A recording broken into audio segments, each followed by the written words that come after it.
चकाई, कहलगांव, बेलहर, कटोरिया और मनिहारी, पूर्वी बिहार की इन 5 सीटों पर झारखंड तय करेगा जीत हार का फैसला, क्योंकि झामुमो का मानना है कि इन सीटों पर वो है बड़ा फैक्टर। बिहार विधानसभा चुनाव से पहले महागठबंधन में सीट बंटवारे को लेकर विवाद गहराता जा रहा है। आरजेडी, कांग्रेस और वीआईपी के बीच सहमति नहीं बन सकी है, जबकि कांग्रेस ने 13 अक्टूबर तक फैसला करने की चेतावनी दे दी है। बिहार विधानसभा चुनाव से पहले महागठबंधन के अंदर सीट बंटवारे को लेकर घमासान मचा हुआ है। चुनावी तैयारियों के बीच गठबंधन दलों के बीच अब तक पूरी सहमति नहीं बन सकी है। पहले ये संकेत मिले थे कि सीटों का फार्मूला तय हो गया है और कुछ सीटों पर मामूली मतभेद बाकी है, लेकिन अब मामला फिर उलझता दिखाई दे रहा है। आरजेडी, कांग्रेस और वीआईपी सहित अन्य दलों के बीच कई सीटों को लेकर मंथन जारी है। इस बीच झारखंड मुक्ति मोर्चा ने भी 15 अक्टूबर तक का अल्टीमेटम आरजेडी को दे दिया है।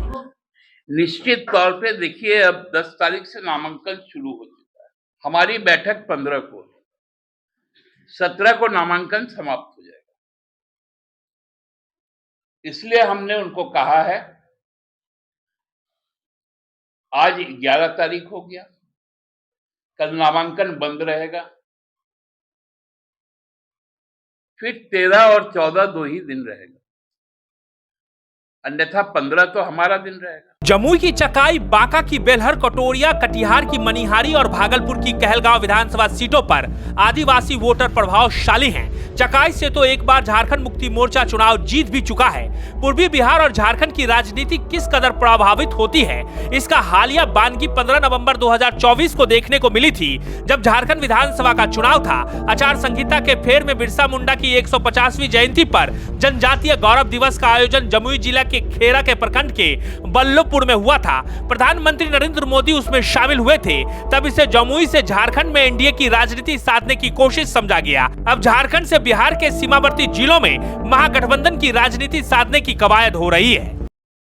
इसलिए हमें भी वहां पर चुनावी संघर्ष में जाना है, संसदीय राजनीति में जाना है।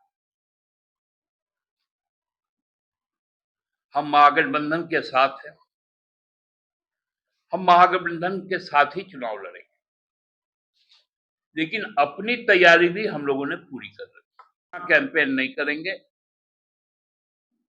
उसका कहीं ना कहीं नुकसान महागठबंधन को होगा, जो अप्रत्याशित होगा। और पूरी मजबूती के साथ बिहार में पार्टी चुनाव लड़ेगी। सम्मानजनक समझौते के तहत जो भी सीटें आएंगी, उसी के तहत हम लोग चुनाव लड़ेंगे। जेएमएम के केंद्रीय महासचिव सुप्रियो भट्टाचार्य ने शनिवार को कहा कि हम महागठबंधन के साथ हैं और चुनाव भी महागठबंधन के साथ ही लड़ेंगे, मगर हम लोगों ने अपनी भी तैयारी कर रखी है। वहां जो घटक दल हैं, चाहे वो कांग्रेस हो, राजद हो या माले हो, हमने झारखंड चुनाव में उनको सम्मानजनक भागीदारी दी।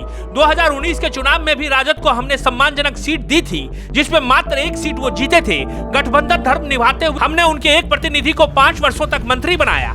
झामुमो नेता ने कहा कि इस वर्ष भी हमने अपने राज्य के 5% सीट यानी 6 सीट राजद को देने का काम किया। आज भी हमारे यहाँ राजद के एक मंत्री हैं और आगे 5 वर्षों तक बने रहेंगे, क्योंकि हम लोग गठबंधन धर्म निभाना चाहते हैं। जेएमएम के केंद्रीय महासचिव सुप्रियो भट्टाचार्य ने कहा कि हम लोगों ने बिहार के गठबंधन दल के नेताओं से हमने आग्रह किया है कि हमें हमारी हिस्सेदारी जल्द से जल्द दें, क्योंकि नामांकन शुरू हो गया है। हमारे यहाँ के जो प्रत्याशी हैं, उनका आवेदन यहाँ पर आ चुका है। हमारा 15 अक्टूबर को केंद्रीय समिति की बैठक है, इसलिए जिसको जो सीट देना है उससे पहले आधिकारिक रूप से दे देना चाहिए, अन्यथा हम एक स्वतंत्र राजनीतिक दल होने के नाते हाथ बांधकर खड़े नहीं रह सकते।